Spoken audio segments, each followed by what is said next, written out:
వికారాబాద్ జిల్లాలో రోడ్డు ప్రమాదం జరిగింది. పరిగి మండలం గడిసింగాపూర్ శివారులో జాతీయ రహదారిపై ఆగి ఉన్న లారీని కారు ఢీకొట్టింది.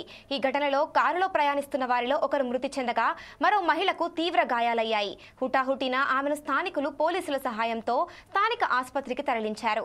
లారీని వేగంగా ఢీకొట్టడంతో కారులో ఇరుక్కున్న ఇద్దరిని అతి కష్టం మీద బయటకు తీశారు. బాధితులు వరంగల్కు చెందిన వెంకట్రావు, కళ్యాణిగా గుర్తించారు. వరంగల్ నుంచి గానుగాపూర్ వెళ్తుండగా ఈ ప్రమాదం జరిగింది. ఘటనపై కేసు నమోదు చేసుకుని దర్యాప్తు చేస్తున్నారు పోలీసులు.